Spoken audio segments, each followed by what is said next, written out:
that really, so many things struck me about it, but one thing is something was said about, like, how we've learned if we're highly sensitive, and we're going to talk about what that means. We've learned to really shame it and keep it in our shadow. And you said something along the lines of how it's actually a gateway to deeper love and connection. If you just learn how to be with it, if you just learn how to be in relationship with it, and as a relationship therapist and coach myself, I'm always thinking of things in terms of relationship. So what is your relationship with high sensitivity? So yes, that's what we're going to be talking about. We see sweet hello, Sweden. Oh, thanks so much for joining everybody who will be on the replay too. We love you, and you're so deeply felt. We love all of you in our community. Okay, so what even is high sensitivity? I'm going to explain it from just my perspective, then I'd love you, Sarah, to speak into how you've experienced it for yourself.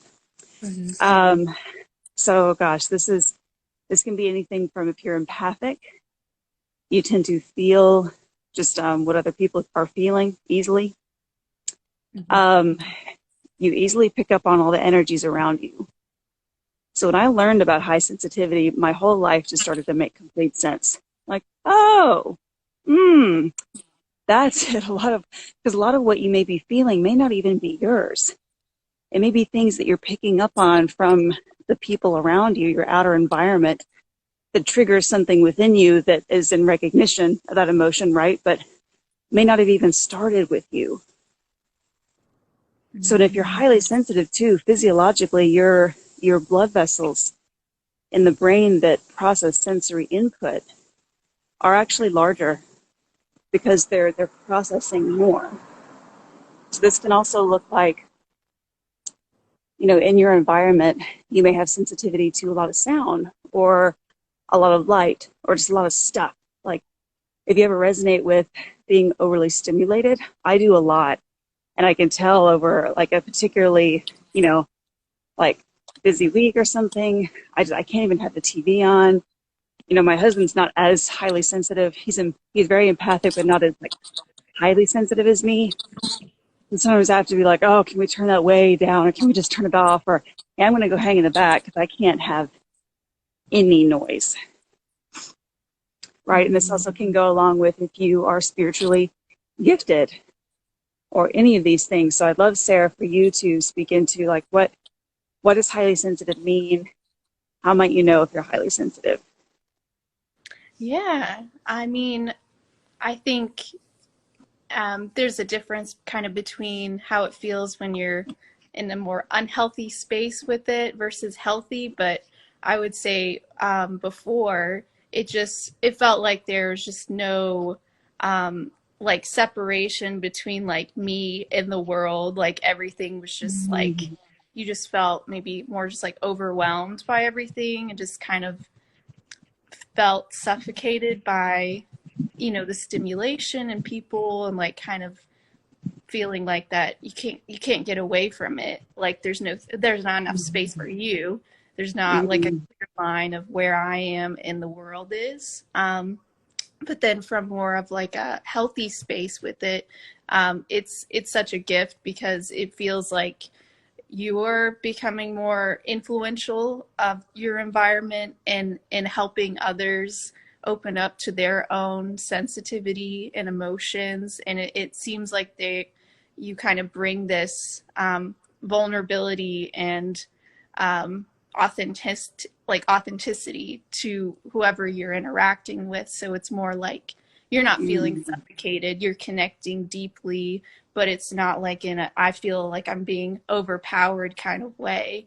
And I think also just as you learn, what's maybe external stimulus is, like it can be bothersome for you, and the more that you give yourself care and give yourself permission, that's like, I can leave this environment, or I'll take like taking care of myself as number one. It seems like the external stimuli, you can handle it a lot more because there's not that extra tension of like, no, I should I should be able to handle this environment. Um, Mm. so I think like for me, a big example in nursing was just that um, I I got way overstimulated by all the sounds and beeping and being pulled by different patients everywhere, and there was so much extra tension of keeping myself in the environment. Like I should be able to handle this because Mm. everyone else can. But as soon as I kind of let that go and was like, no, actually, you know, I don't have to be like, I don't have to fit to every environment. I kind of let myself put myself number one again of like, of that self care. I can handle like those um, higher stimulus environments now just because I have that extra in the background of like, as soon as I feel like I'm getting overwhelmed, I'll leave. Cause I mean, yesterday I was at the Grand Prix, in Nashville, like the like race car is really loud, but it's like I can handle it now. So I think, but having that in the background of like that self care kind of built in, but hopefully that all made sense there. It totally made sense. And I don't know about you all, but I'm just like so in the zone with how it just felt like you were channeling all that straight through because that was so cohesive and makes total sense. Because and you all feel free to ask questions. This is Q&A. This is just real authentic chat. So we're happy to have any questions that you have or just sit and be with us. We'd love it either way. So, but you hit on a lot of just important stuff there that for one, according to, I don't know if any of you heard of Dr. Elaine Aron's research. It's something I want to get more into myself. But something from that research is, if you're highly sensitive like this, that's only about 15% of us, of the whole population. Right, so there is this narrative that can get created that we have to conform to whatever environment. Like something's wrong with you if you can't take all the nursing, all the. I used to work in hospital settings too, and it's very stimulating. Not just all the. I worked in behavioral health, but not just all the behavior and with the lights and the stuff, and it's a lot. You can create a narrative that if something's wrong with you about it. So it's this new. Knowing in truth that you don't have to conform to, like nothing's wrong with you if that environment doesn't suit you. Like people like me and Sarah and maybe a lot of you out there, we just take care of ourselves in a different way of maybe I just don't stay in environments that long anymore. And I completely agree and resonate with the more you learn to be in relationship with this high sensitivity, the more you care for yourself within it. The more that you know that you're worthy of taking care of yourself the way you need to, your outer environments don't affect you as much. So you saying that, I really feel that strongly within myself too. And I can tell a huge difference in me now and how much easier it is just to be in the world and places and things, because in my career, I love my career, but that may involve like big speaking events and like that's lots of stuff. That's lots of lights, people. But being in loving relationship with my sensitivity means that I care for myself when I'm not in those places. I care for myself when I'm in those places, but I care for myself so much more deeply now that I'm equipped. I can get the fun out of those environments rather than just being drained. So it's really, this all goes straight back down to a lot of deeper self-love and self-worth work. Of knowing that you're worthy of taking care of yourself, having healthy relationship with it. Yeah, I think that's so beautiful. How many of you are resonating with this? Is this resonant to you? Feeling this? Yes. So it's like one of the first steps for me, I know, is becoming aware of your relationship with your high sensitivity. It's like people with really high sensitivities, we feel things really deeply.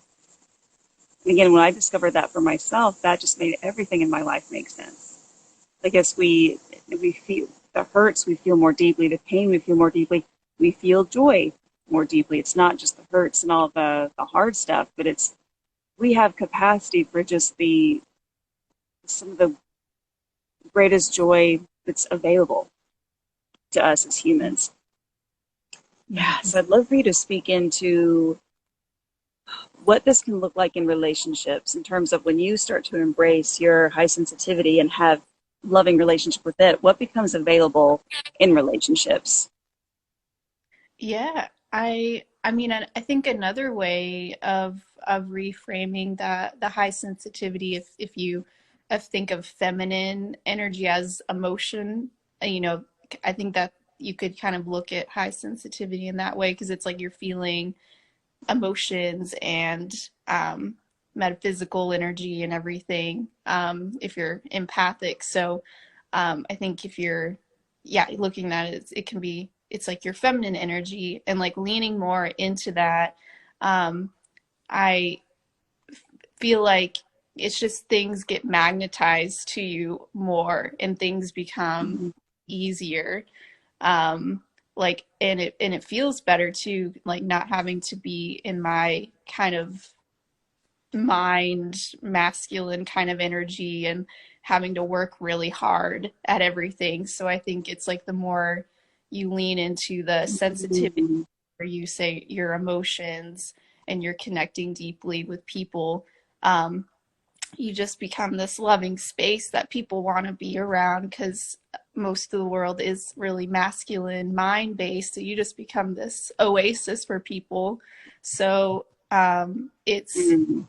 you know, and it helps people connect to them in itself. So I think it becomes easier, versus kind of like chasing people and trying to like keep relationships alive.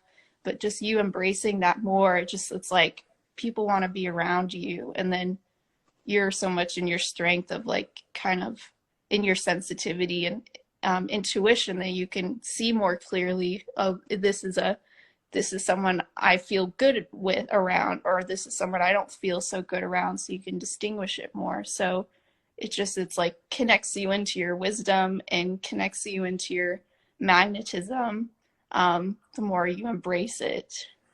So I'll pause there. Wow.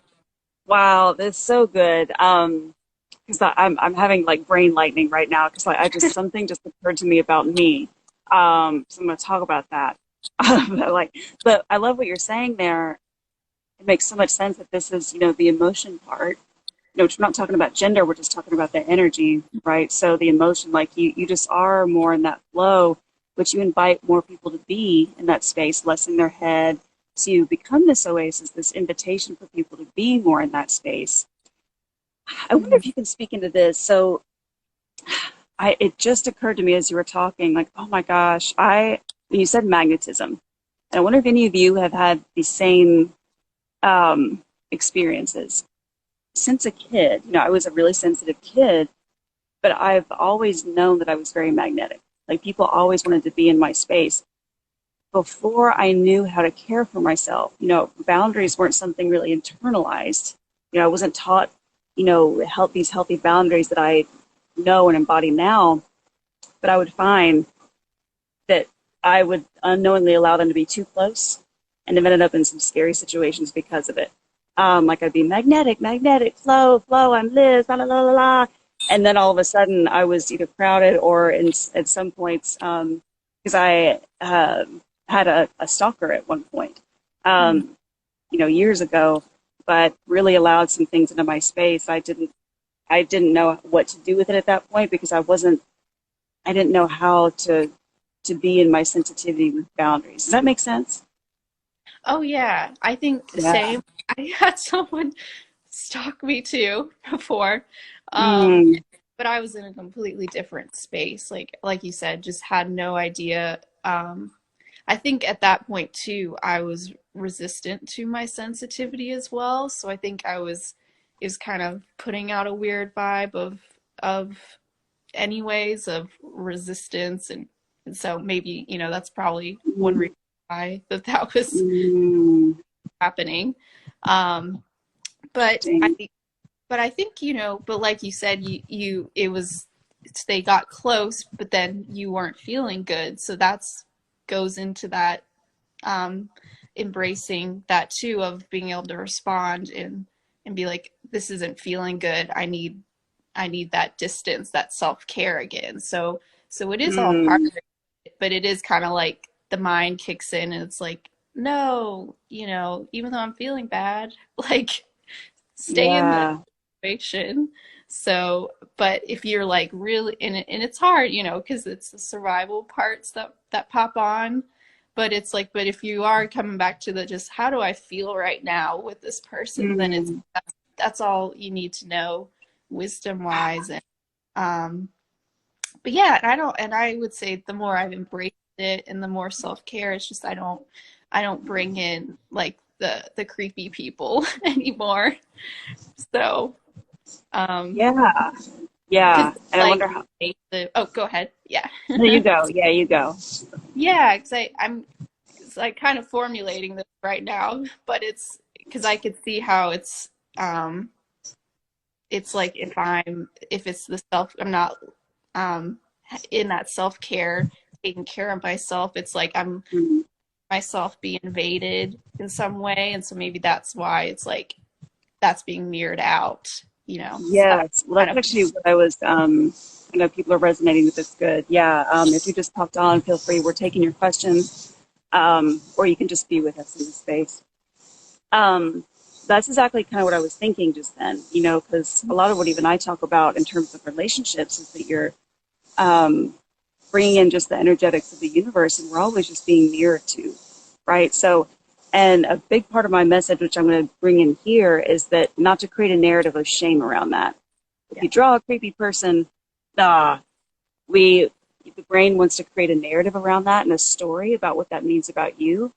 We get to release that. We get to release that. Yes, it's a mirror. It can be information, and you can take what's fruitful and leave the rest.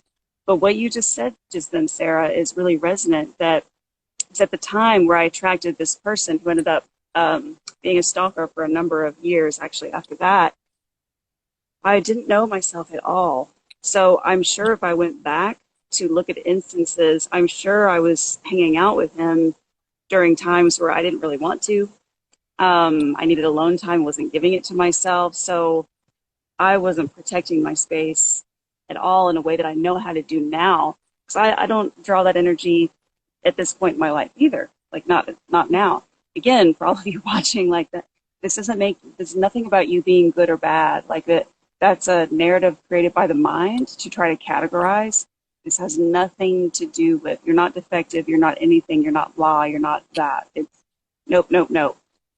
Mm-hmm. Um, no. It's always just a mirror for what you get to tap into more deeply in your body at that point. It's all just actually really neutral, if that makes sense. But yes, at that point, yeah, I had no idea how to take care of myself. No clue. So again, I was probably hanging out with him and a lot of times where I didn't feel like it, wasn't honoring my own self. So that was just being reflected back to me of like not a non-honor of the self. Mm-hmm. Any of you resonating with this? Yeah. Yeah, so good. So interesting. So, okay. Uh, my sweetie, um, my sweetheart's on here. Let's talk about this a little bit. Okay. So, Garrett's asking, can you elaborate a little further on what boundaries look like? I have a history of strangers. Oh, man. Yes, you do. Oh, my goodness. My husband also very empathic and has some of the stuff going on. I have a history of strangers feeling heavy personal struggles to me.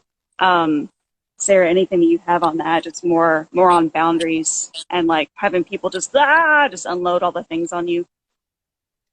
Yeah, which it's hard to point to because I feel like just over time as I implemented the self-care and like really paying attention to myself, it's like the Mm, less it happens. So it was more of an inner, reflected externally. Because that did used to happen to me a lot and sometimes now like even which I mean it's like our job. So I think some of that's just like natural. People like to open up, but it's still in a more appropriate but spaces. that's in But the container. Yeah, it's yeah, contained. Yeah. Mm-hmm. yeah, Mm-hmm. yeah. I mean, yeah, I'm not getting like a clear like message on it, 'cause just because I think it just naturally happens, because it's like Mm-hmm. the more I'm paying attention to my emotions and noticing what feels good and doesn't feel good. And so, having strangers dump everything on you doesn't feel good.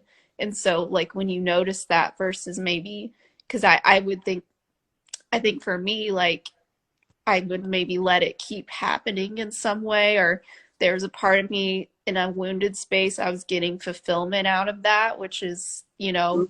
family stuff. So kind of coming from that wounded or mental space of like, I'm feeling needed from this. And I think healing that of that need, um, of Mm. like that role getting fulfilled that was from an unhealthy child space.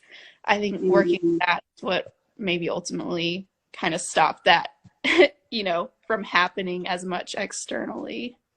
So, Right. Oh, that is so important. So any of you that can resonate with this, because I'm taking that in as well.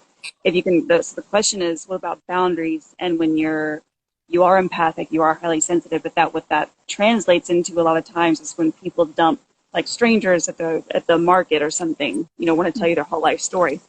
Um, that's what we're talking about here. That's so important. Because one thing that I want to highlight that you said is we get to be really curious if that's coming from a wound. If there's a wounded, and wound doesn't mean bad. So remember, wound doesn't equal bad. Just we're all wound. We all have wounds. So is there a wounded part that kind of likes that? Because blank. Because then I feel needed. Does that wounded part of you often get their worth from feeling needed? If I get that was a huge wound of mine, huge. I was everybody's therapist, all my friends, my parents, my everybody. I was their self-appointed therapist because I got some of that wound, rather got some fulfillment out of that. I felt my worth through that. So could anything like that be going on? That's just something you get to lean into and dig into. Um, I like to think that when the universe mirrors stuff like that, it's an invitation. It's for me, it's just all from love.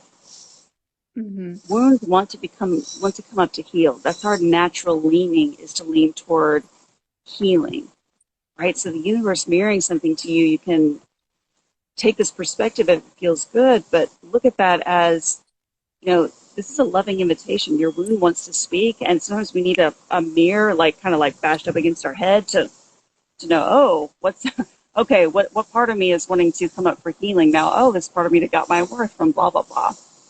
If that Mhm. makes sense to all of you. So mm, another thing that I really want to highlight of what you said there, which I think is really important, is that it. I also believe, because I've seen the same thing. Um, in general, right now at this point in life, my boundaries are really respected. I don't get things just kind of coming in, but because that's the inner work I've done.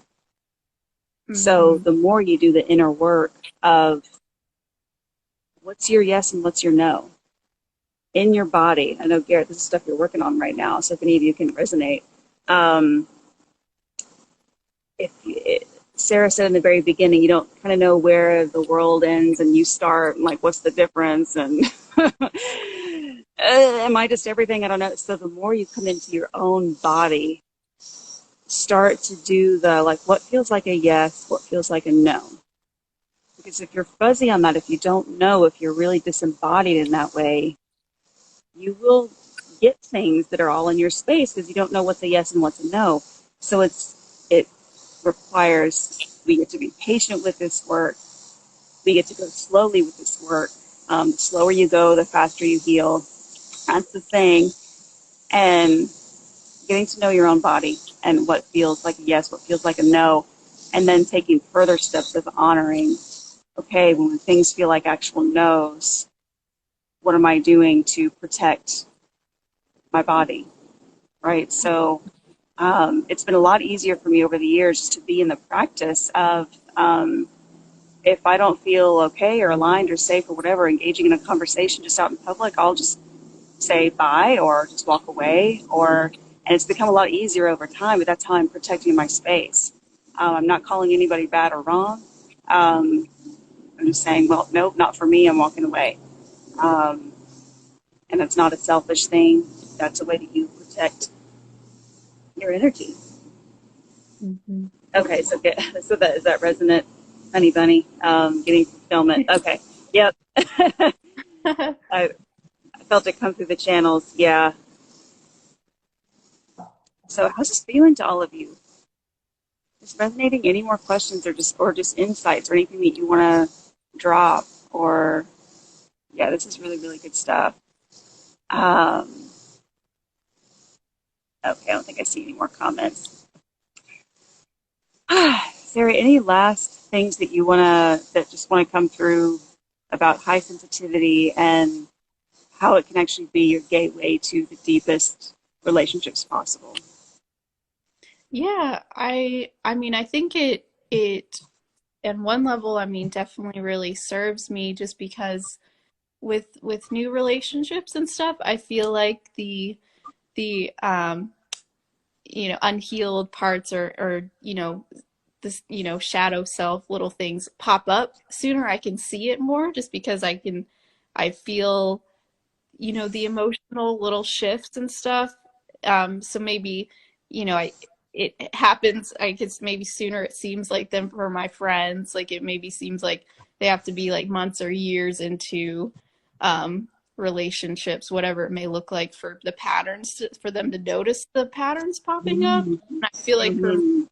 I can see them like a lot more quickly, just because I Mm-hmm. am more, high sensitivity. So I think um, that's really served me in some ways of just like, oh, in just subtle things, like even because we were talking about like the world being a mirror. Even like last week, it seemed to be little events happening, kind of poking the same button. Like I was walking my dog, and someone had the doorbell, like that you can do the audio through, and someone in their doorbell yelled at me like, "Can you like get your dog off my lawn?" And she's this little handicapped dog, like 10 pounds. And I walk that street like every day. And it was just, and it poked this like kind of this hard, like aggressive, like, no, like don't inhibit. And it was just little things throughout last week that were kind of hitting for me to vocalize like a strong, like, no. So I think even you can see things in your life that may be like smaller events that some people may kind of brush off and just kind of blame, or I mean, Mm-hmm. it was weird. It was weird that a neighbor was like looking out his window and like yelled at me. But but I think, yeah, just you with the high sensitivity, that you maybe the little events you see more, and then you can kind of use that and be like, oh, how did that make me feel there? Where am I feeling that in other places in my life? And then Mm-hmm. like embrace what's this part that's wanting to like come up right now, and then kind of actively go into it. And um so yeah, I'll Yeah, pause. that makes sense. Yeah, yeah, yeah. So I had a question come through too, but what I hear you saying there is that, with the high sensitivity, you can feel into these deeper layers with even greater depth and precision, right? So I would add too, when we learn not to judge when we get triggered, like Mm-hmm. when we learn not to judge when we're triggered, when we're judged. I still have things pop up. Like, don't get me wrong, you guys. But I can see it now as ways like with the high sensitivity, it does help me, I think. I'm like, ooh, that just got triggered. Okay, it's in my belly. What is that? Okay, a deeper layer of me wanting to use my voice is coming up. Okay, yes, we'll just keep getting these things, but if you can learn not to judge it, it's your gateway to just unfolding even deeper. Okay, so a question comes through. Recommendations for tips on retraining or getting past old conditioning of someone being overly dramatic versus highly sensitive. Okay, so let me read that again. Tips on retraining, basically your inner programming to move past old conditioning of someone being overly dramatic. Let's see, she wrote something else. Uh, yeah, so anything to speak on in terms of just like family conditioning on, oh, you're just being too dramatic. Anything coming through there for you, Sarah? Yeah, I liked what I watched your live last week, and you were talking about how, like, I mean, some family members are going to be receptive and Mm-hmm. aren't. And I think, like, for one side of my family, the more I've embraced my sensitivity, and they've like come on board too. Everyone's in, because usually, if you're Mm-hmm. sensitive, probably other people in your family are also sensitive, because you're talking about like the genetic and like the different parts of your brain. And so it's like, kind of, if you step up, there's the chance that your family members will step up, and then you can actually like have deeper relationship with them, because everyone's like operating more of like in their emotions and feeling. And because I think that the maybe the overly dramatic, or at least for my family, it was like, maybe if someone had a big blow up, and usually that's because things have been like ignored and suppressed for maybe a while. But if everyone's kind of feeling their emotions, and see when things come up, and it's in a smaller degree, then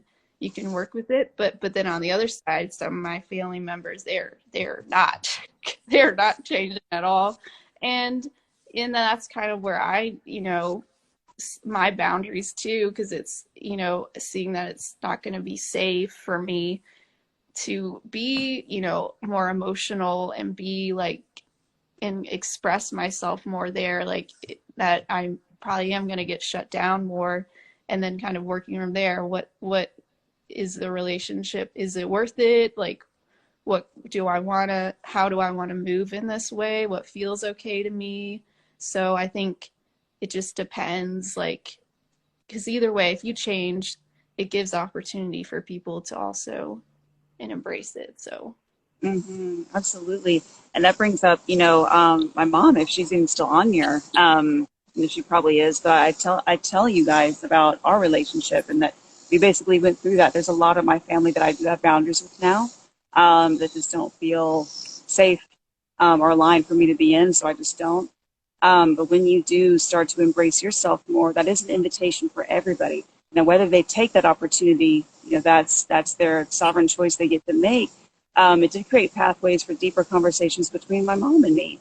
And now our relationship has really deepened from what it even was before. So there is definitely opportunity there. Something I want to add to that too is that, just understanding that, not everybody's going to embrace it. When you start to embrace you, it clears paths, but how the clearing comes in the form of, either releasing or having a different relationship with people in your life who don't accept it, right? And on a higher level, it's not, my belief is that it's not you, they're not accepting their own emotions, Mm-hmm. right? So I have a lot of clients with high sensitivities, and they were often labeled really dramatic when they were young. And what that actually is your own family's discomfort with their emotions. Mm-hmm. It's not, I did a beautiful piece of work with a client months ago, but it just felt like it just rippled the whole entire earth, which I guess all work does. But it was so impactful because there was this deep resonance of, oh my God, it was never about me. It was about their own rejection of their own emotions. Okay, Mm-hmm. so if and that's just come down the line, the ancestral line of survival. Like, thank you to our ancestors who did the work to survive, so we can be here talking about this higher level stuff. So endless gratitude for what they did. And what also was passed down is more of a rejection of the more feminine, and aka the emotionality, the flow, the just being. And if Mm-hmm. they're still in a survival space of being in rejection of that within themselves, they will reject it. They'll project their own stuff and reject it within you. And that includes you as a child. Happened to me too. That when I was angry, it wasn't received well. And that's no blame. That's parental unconscious programming with their stuff, how they were raised, blah, blah, blah. It's Mm-hmm. making sense to all of you. I hope this is resonating. So I think just in knowing that it's never personal, It's not at the deepest level. It's about them rejecting their expression of their own emotion. If you're comfortable with emotion, you're comfortable with everybody's. Yes. Right? That's like why in our work, in our practice, Sarah and me, we're like, bring it! You Yes. cannot scare me with your emotion. I dare you to try. I dare you to try. You're not going to. We're so comfortable with our emotions. Like, give us a try. Yes. Go deep and it's dark and it's just like fucking just wild with it because we've been there. Because we are comfortable with ours and we keep growing in comfort with our own. So it's all an internal thing.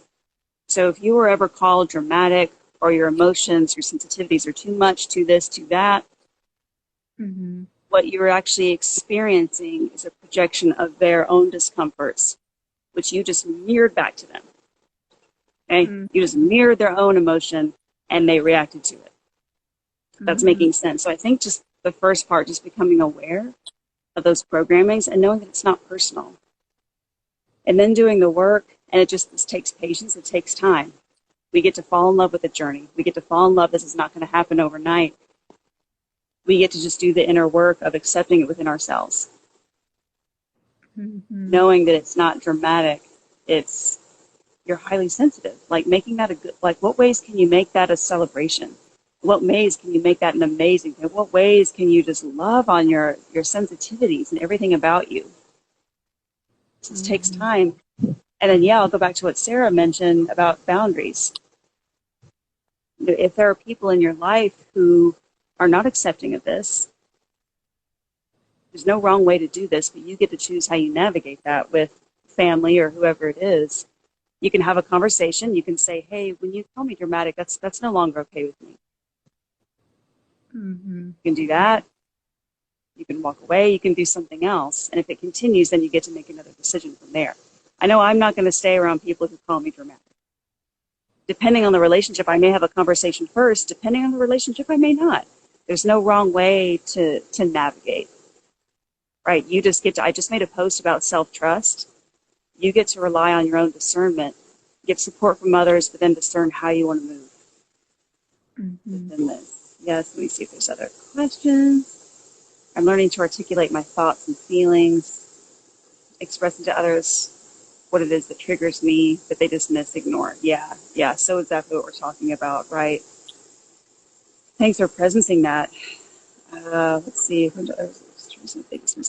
Yeah, so when you start really doing this work, and that's why I think supportive containers are so important. And we have a new group for you coming up that we're going to talk about. It's already in my stories. But containers where we can talk about it, like with people who get it, with people who understand. We're wired to connect, so it's so important to have that because you all, when you start really doing this work, fly, and you will see people fall away. It's our job. We get to lean into trust, like we've never leaned into it before, and know that it's okay if people leave. Knowing that it's okay. It's the anxious inner child that wants to cling. We get to know it's okay because guess what you're doing? You're clearing space for people who do get it. People who get it can't get to you if you're cluttered with people who dismiss you. That's clutter. Okay. Let's see.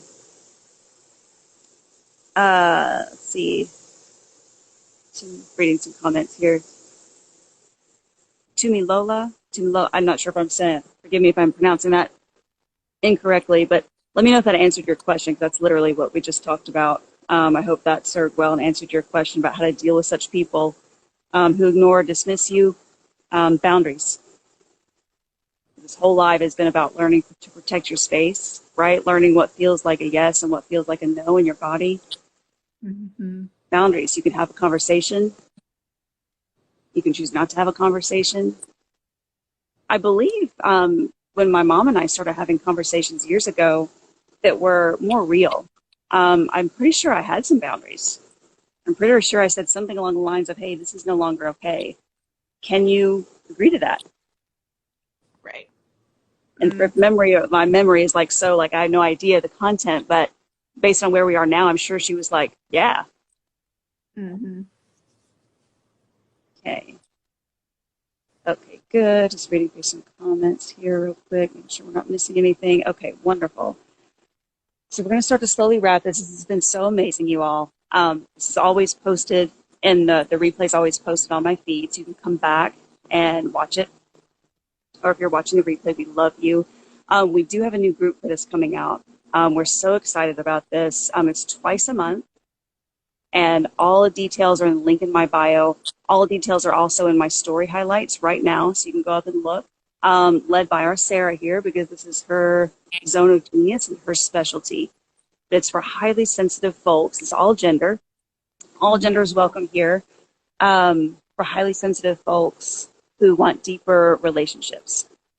Mm-hmm. And Sarah, you also talk a lot about spiritual awakening and your spiritual giftedness and just being like just that wild, witchy, weird astral trajectory, that just all the alien, all the stuff is welcome here. Right? Yes. It's welcome here. So please be that. Like, this is your space to be all of that. So we have a group, again, all logistics, it's $11 per group. If you're a Queen's Quarters member, you get into this for free. That's included in the membership.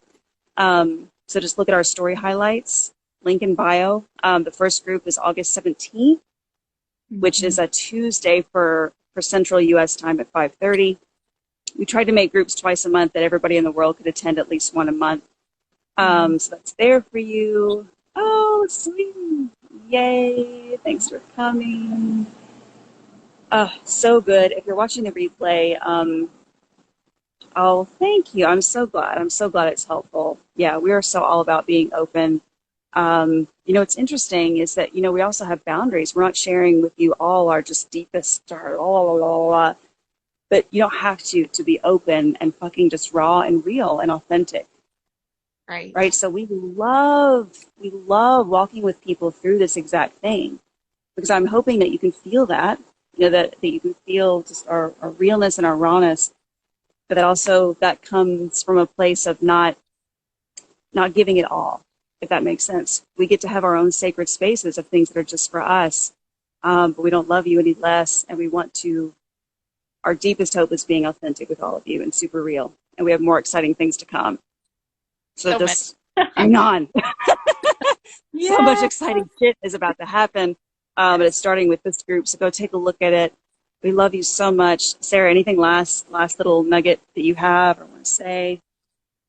No, I love that you said that at the end of like that, the oversharing is because that's part of it too. It's like, ooh, I feel good to share this amount. And usually if it's oversharing, it's probably coming from a mind space, so of like, so yes. I like that you pointed that out too, that being open doesn't like you having to share all the things, all the deep dark secrets or whatever. So yeah, absolutely. That's so part of it. And I talk about that a lot. I'll bring that back around, that topic. We both can, because it's so important, right? That intimacy is not built by oversharing. I agree. That comes from more of a survival mind place, oversharing. I got to give it all. I used to be very much like that, and it didn't lead to intimacy. Now I know what intimacy feels like in relationships, but it's because I have boundaries. It's because I have things that are just for me and just for the divine. Even with Garrett and I have been together, it's coming up on 12 years. We have boundaries with each other. Like, that's how our intimacy grows. Right? So that's where it's from. Like, intimacy is built when you honor your own space. And you start to attract people who also honor their own space. Thanks. I'm trying to shift from speaking from my mind. Yes. Reading a comment here, trying to shift from speaking from my mind versus speaking from my heart. I love it. Yes. I love that so much. Well, thank you all so much for being here. Thank you, Sarah, for just being, sharing your presence, and always such a gift. And we love you so much. Go check out her new group on my stories, and in the link in my bio, you can register there. First group starts next week. So it's just drop in when you can. There's no commitment. You just drop in, boop, just boop, boop, boop, however many. But there's dates through the rest of this year. Yes, we love you. You're so welcome. Join us again here next Monday. Let us know in the comments after this is posted what showed up for you, especially if you're watching the replay. And we love you. Bye, everyone.